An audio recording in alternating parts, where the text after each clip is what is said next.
Stories, fables, ghostly tales, the podcast.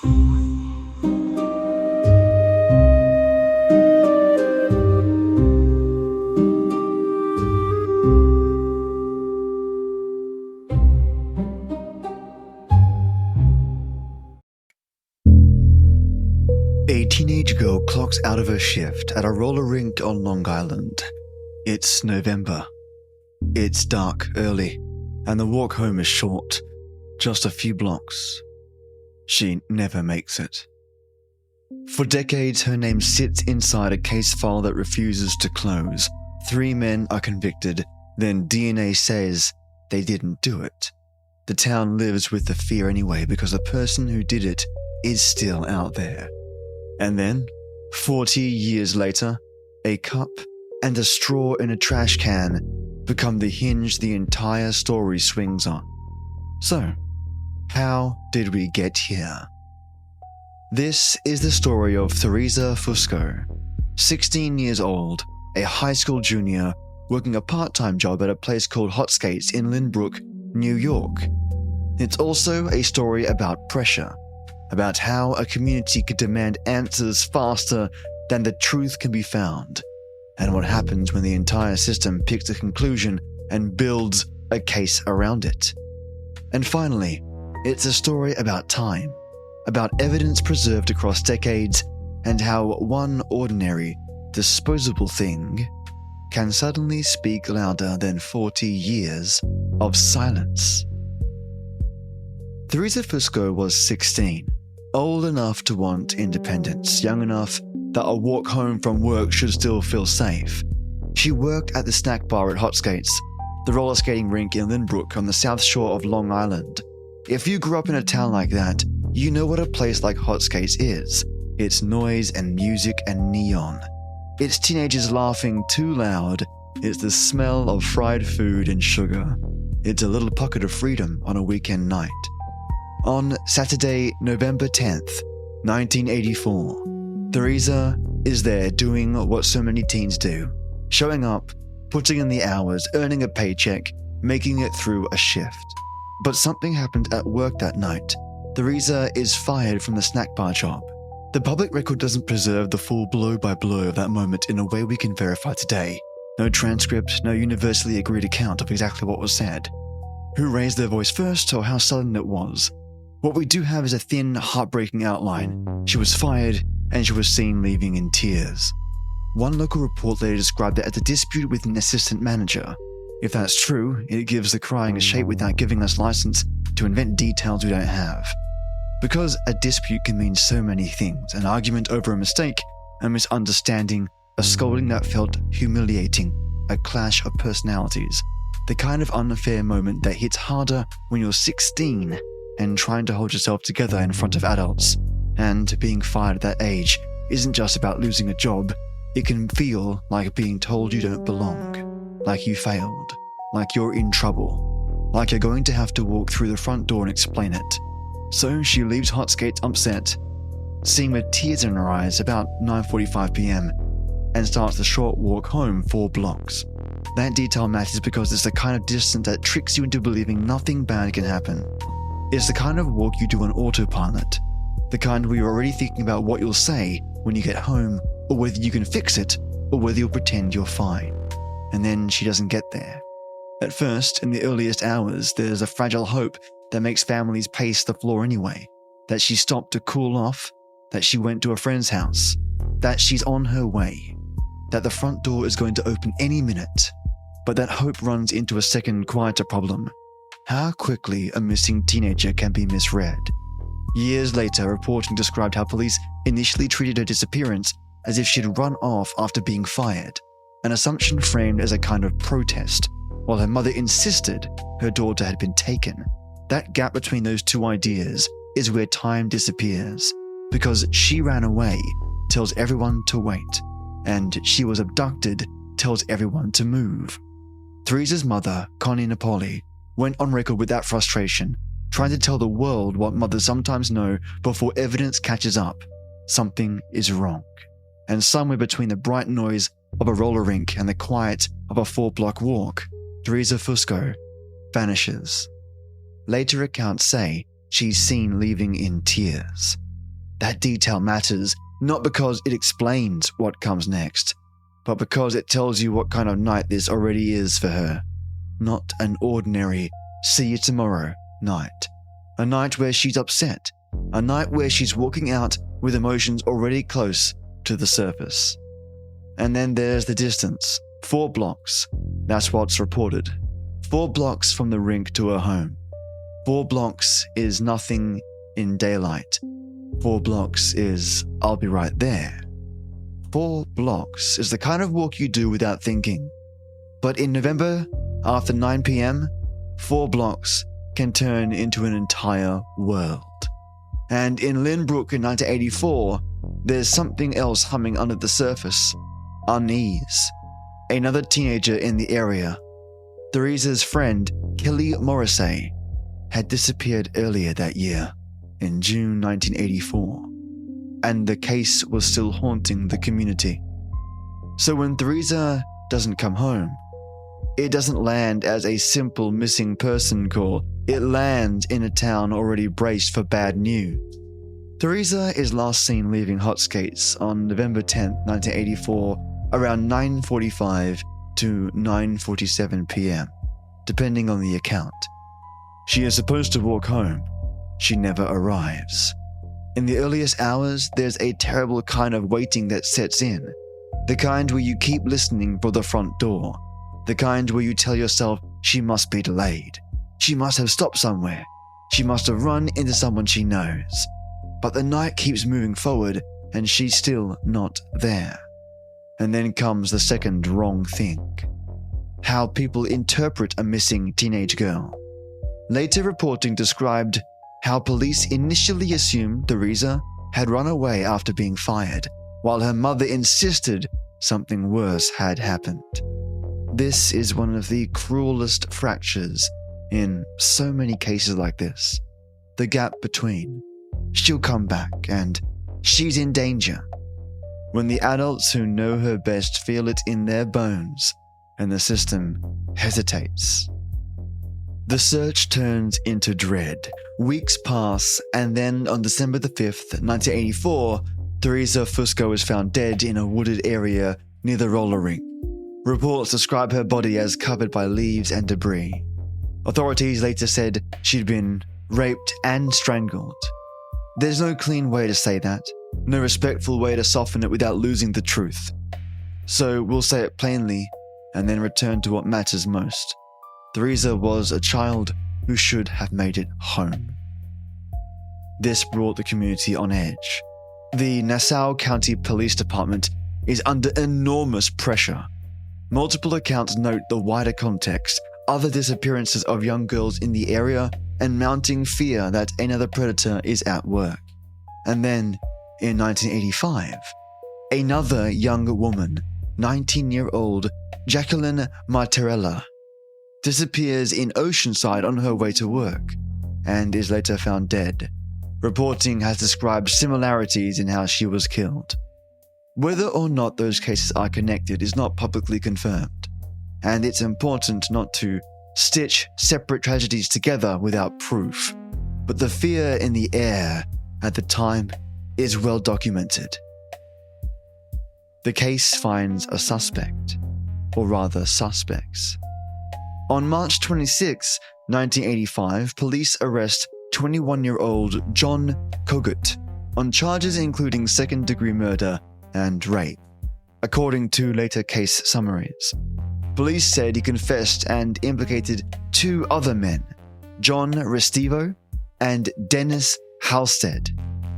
The details around those interrogations would become central to everything that follows. Accounts from innocent advocacy groups and later long-form reporting describe extremely long questioning, multiple versions of statements, and disputes about how confessions were obtained. To be careful with the line between allegation and proof, Kogut and others have maintained their innocence and said the confessions were false. Convictions lock the story in place. In 1986, Kogut is convicted and sentenced to 31 years and 6 months to life, according to a later case summary. The system has an answer now. On paper, the case is solved. But the truth of what happened to Theresa isn't something a verdict can manufacture. It either matches reality or it doesn't. Science arrives late, but it arrives. Years later, DNA testing, technology not available in the mid-1980s, begins to reshape what's possible. Biological evidence collected in 1984 can now do something it couldn't do back then. Identify or exclude an individual with far more precision. Here's the turn, the one that flips this story inside out. Vaginal swabs taken during the autopsy in 1984 indicated the presence of semen and spermatozoa, according to later summaries. But at the time, investigators did not have modern DNA testing. The evidence existed, but it couldn't yet speak clearly enough to settle the question of who. Years later, organizations working on wrongful conviction reviews describe how an intact vaginal swab was located and tested, and that the DNA profile did not match the convicted men.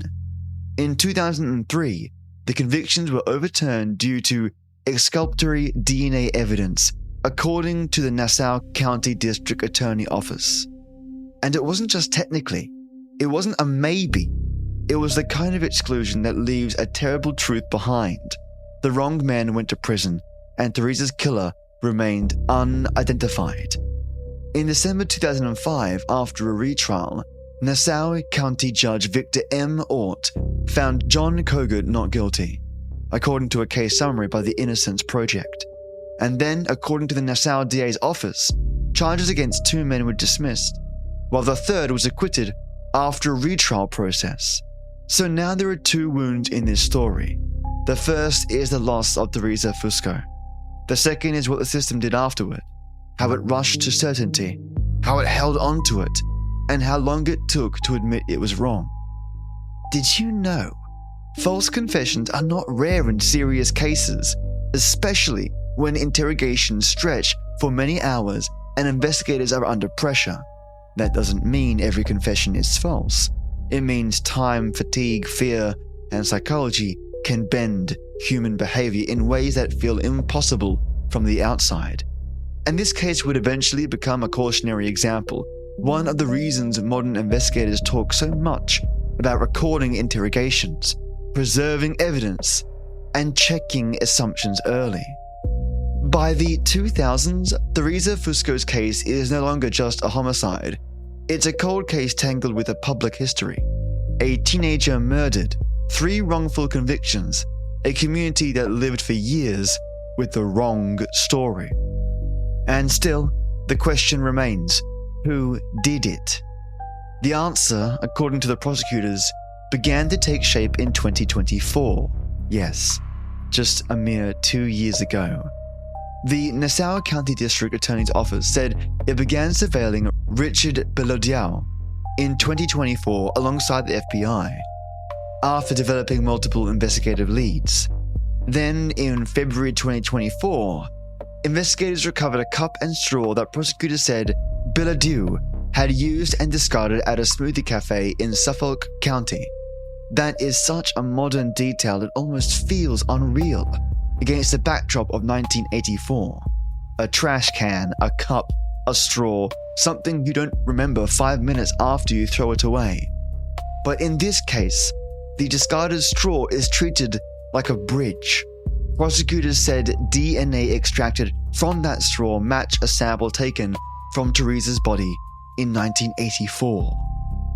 Did you know? In many jurisdictions, abandoned DNA, material left on items discarded in public, can be collected without the same kind of court order required for taking a direct sample from someone's body. The legal reasoning often turns on expectation of privacy. Trash left in public is treated differently than a cheek swab. On October the 15th, 2025, Richard Belodiau, 63, was arraigned on charges that included second-degree murder, both international murder and murder during the course of a rape, according to Nassau DA. He pleaded not guilty and was remanded. The DA's office said he was due back in court on November 21st, 2025, and if convicted, he would face up to 25 years to life in prison. Prosecutors also said Bilodeau was 23 at the time of killing and living with his grandparents. There's a particular kind of ache in that fact, because it means the person prosecutors now accuse didn't appear out of nowhere. If the allegations are proven, he was already there, already part of the same landscape as Theresa's last walk home. And at the press conference after the arraignment, Theresa's father, Thomas Fusco, spoke publicly about what those decades felt like, how it was heartbreaking to relive her death, and how he never gave up hope, according to the reports. These are his exact words, and I've stitched together verbatim the lines that multiple news reports quote him saying, without adding any extra words, of course. Thomas Fusco quoted remarks as published, "It's heartbreaking to go through this over and over again, but this seems like a finalization, and I'm very grateful for me and my family to come to an end like this, than to constantly be a cold case situation. I loved her and I miss her. She lives in my heart, as you can see. I never gave up hope. I've always had faith in the system." That's what time does to a family like this. It doesn't heal, it layers. Year after year, the same question repeating itself, just with a different face, in different offices saying, "We're still working on it." And now the case is in a new chapter, one where science may finally narrow the truth to a single human being. But it's also the part of the story where the justice system is required to do the hard thing, prove it in court. Because an arrest is not the end, it's the beginning of a fight over evidence, process, reliability, and reasonable doubt, especially in a case with decades of history and earlier failures. Did you know? Cold cases don't just come back because someone gets a new idea. They come back because evidence was preserved, catalogued, stored, and guarded through time, sometimes across changes in department, leadership, and technology. When that chain breaks, the truth can break with it. As of the latest publicly available reporting and official statements, Richard Bilodeau has been indicted and has pleaded not guilty. The Nassau County District Attorney's Office has said the DNA match is what led them there. DNA recovered from a discarded straw matched against evidence preserved from 1984. But the final legal outcome, trial decisions, evidentiary rulings, and any eventual verdict was not publicly confirmed in the sources available at the time of me getting all this information. So the resolution right now is this. Theresa Fusco's case has moved from unknown offender to a named defendant in court, and the court process will determine what comes next. The aftermath, family and community impact, legal consequences and changes. Theresa Fusco should have been allowed to become an adult. That's the first aftermath, one you can't rewrite. And then there's the second aftermath, what her murder did to everyone who remained. Her family lived through decades of uncertainty. Her father's words in 2025 talking about heartbreak and hope show how those years don't fade into a distant past. They stay present. For Lynbrook and the surrounding communities, the fear wasn't abstract. Long-form reporting described a period of mounting menace, with multiple young women disappearing around the same time, intensifying pressure on investigators. And then there's the aftermath for the men who were convicted. According to reporting, 3 men were wrongfully convicted and later exonerated by DNA evidence in 2003. 2 of them later received $18 million each in wrongful imprisonment lawsuits, according to the Associated Press. That kind of compensation is not a payout. It's a receipt for lost years, years that can't be repaid, only acknowledged. And it adds a weight to this new prosecution. The system cannot afford another mistake. Not in this case, not with this history. If this prosecution proves the case beyond a reasonable doubt, then it finally names the person responsible for Theresa's death. If it doesn't, then the story remains what it has always been at its core. Theresa Fusco was taken, and the truth still isn't fully spoken in the one place that can make it final. That's the aftermath in cold cases. Even breakthroughs carry shadows. Did you know?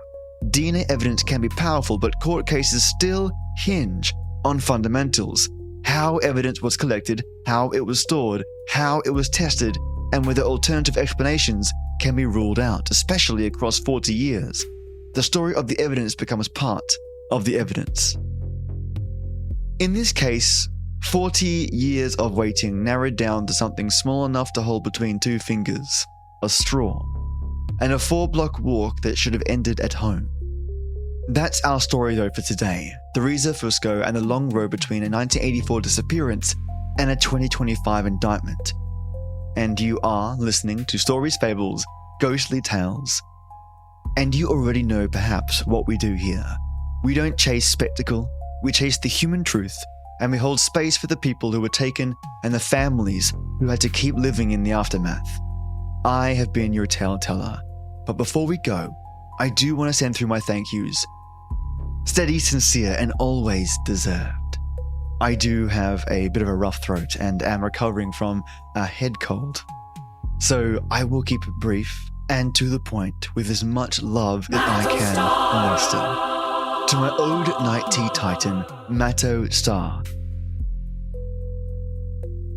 Thank you immensely for your support and your friendship, and waking up in the morning knowing that I haven't got my friendos berating me for a new episode, but instead asking me to take care of myself. With you leading the charge, Matto, I am so eternally grateful. When you're sick, everything sort of kind of culminates into one big explosive event of wanting to get things done, but under-delivering. So it is always refreshing and always appreciated to wake up and not have to worry about meeting that deadline. Even though I, for one, always do my best to meet it, like today. I've cut out any coughs that I've had or any major pauses and breaks that I've had, so rest assured your ears are kept intact. But thank you so much, Matto. You are a shining star that shines so damn bright. Have an amazing week ahead, and I'll reach out to you via email. This weekend is my goal. But thank you so much for caring, as always. You are wonderful. I'll be in touch. And to my amazing white tea warlords, Lesosaurus Rex, my gym dinosaur, thank you so much for your well wishes as well and supporting me endlessly on this podcast. Again, waking up to the well wishes for getting better and feeling healthier actually makes the world a difference. I really do appreciate you, buddy. You are fantastic. Please do another 5 extra reps just for me at the gym today and have an amazing week ahead, just like you amazing friendo. And my next white tea warlord, Maya, the Queen of Cats. May you have an absolutely feline fantastic week ahead yourself. Thank you for your support. Thank you for your friendship. And may your days be full of nothing but purrs and kittens. Thanks, Maya. Have a great week. And Sangeetha, my seer, thank you so much for your support and friendship. I know you can see this coming, but I really do appreciate your support. Have an epic week ahead. And if any of you lovelies, my white tea warlords, my Ode Night Tea Titan, and of course my Old Grey Enforcers, have any true crime cases you'd like me to cover, I will absolutely add that to my priority list and get them covered as well. So for all Patreon supporters, you will have my ear when it comes to the newest episodes as to what I'm covering, and feel free to reach out to me at any point to discuss. And now I want to thank my Old Grey Enforcers and all those thereafter in the tier section. I am so lucky to have Chad Warren, Peter Raffaelli, Joss Heather, Juicebox Andy, Divided by Zero, Paige Kramer, Seductive Smiles, Jane Gumnick, and Michael Krupp. You guys and gals are legends. Thank you again for your support. If you want to support me directly, visit my Patreon, which is www.patreon.com/SFGT, where you can see what I'm posting on Patreon, and where all Patrons get high quality audio and my ear as to what true crime episodes we cover next. Thank you so much. I'm going to get some rest and some sleep. Have a brilliant week ahead. And when I'm right as rain, I'll be back on my normal energized self. Have an awesome, brilliant week ahead, legends. Until next we meet.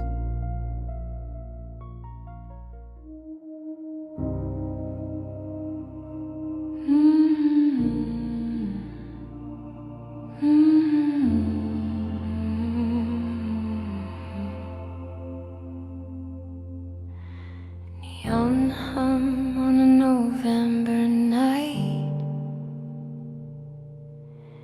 workday done, tears held tight, a quiet breath, a heavy heart, just 4 short blocks from where you start. The street feels wider than it did before. Every step echoes a little more. 4 blocks, that's all it was, 4 blocks. And the night stood still, we say her name with care and love. We always will. Not a headline, not a ghost.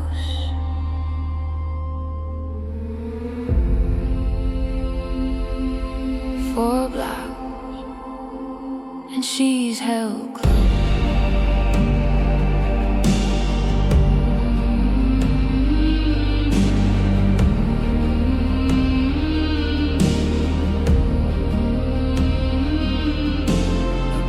Light waits, the hours pass, oh, moving slow like falling glass. Years go by, but love remains, saying her name through quiet pain. 4 blocks, that's all it was. So we carry her with tenderness and keep her story strong with respect, not spectacle, with truth, not shadows thrown. 4 blocks, and she's not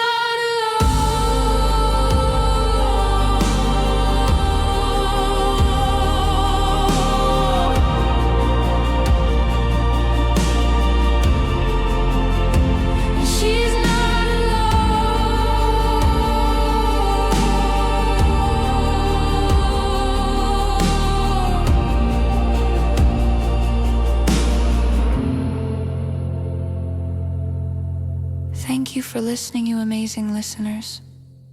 I want to thank my old night tea titan, Maddo Star, the most amazing supporter and special pal of mine. May your days be full of joy. And a huge thank you to my white tea warlords and friends of mine. Lizosaurus, my gym genius. Maya, my queen of cats. And Sangitha, the seer that sees all. And to all my Earl Grey enforcers and tears thereafter, all my love to you all. See you soon.